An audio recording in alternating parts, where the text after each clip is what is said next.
Here we go. All right, I'm ready. Shall I? Yeah, I'll do the countdown. So Barbrix hears it. Go for it. All right. Good luck to the runners. And in go. 5, 4, 3, 2, 1, go. All right, so Kung Fu, very quick game. Now you'll see speed running. One of the tricks is you want to do a lot of the flying jump kicks. It keeps your momentum a little bit better than a lot of the other kicks. You're going to see a lot of jumping through the knife throws, especially in the early levels where the bosses don't do as much damage, so you don't have to slow down and jump or duck under knives.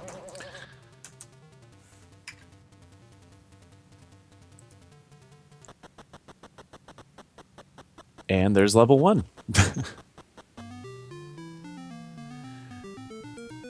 Casually, a nice trick to a lot of these bosses is if you simply duck and punch. Some would say it's it's a lower punching in the lower region. It might have another name associated with it, a blank punch. Now you'll see on the second level, you have these balls flying at their head. So just as in life, you want to dodge the balls flying at your head. You could jump and kick most of them, but the trick is to keep running and get right through them. The boomerang boss is a pretty easy kill. Not a lot of damage there. It's when you get up to the third floor where damage really starts to become an issue. And then on the fourth floor, there's what I consider the true final boss. So we'll see him in just a moment.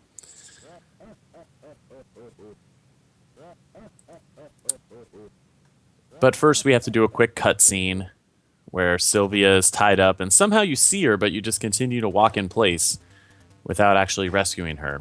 Not a great heroic move.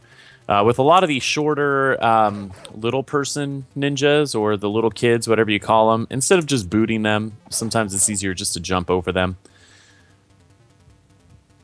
But essentially you just want to keep holding left or right, depending on what floor you're on, until they get too close to you, and you have to turn around and kick them.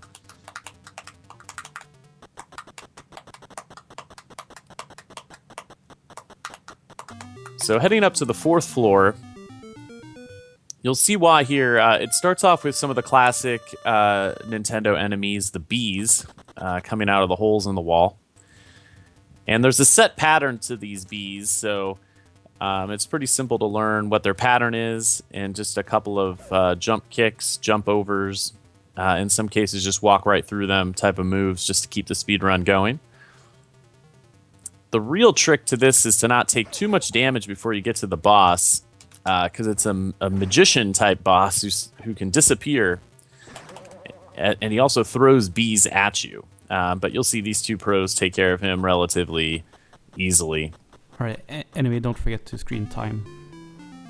Oh yes, coming up on the fourth floor. This run is almost over already. Where you'll fight Mr. X after once again being teased by Sylvia tied to the chair, and you just stand there and walk in place like a doofus. When you're really a badass ninja. So a lot of flying jump kicks on this last level. Not too much of a change of scenery. It's just who you face at the end. There could be a couple knife guys, but if you walk fast enough, you can keep the one behind you from spawning. As long as you take care of them fast enough. When you see the enemies start to run away, it's because the big boss, Mr. X, is coming up. And you actually have to do... There's a trick where you can duck down and just leg kick him. But you could also do too quick. An enemy did take the win there. That was pretty close. So enemy almost took a death, and resorted to the duck down and leg kick. You can actually take him out with two perfectly timed jump kicks, but you do risk dying at that point. Call it part time, fellas. So a 3-second difference there between the two. Great race.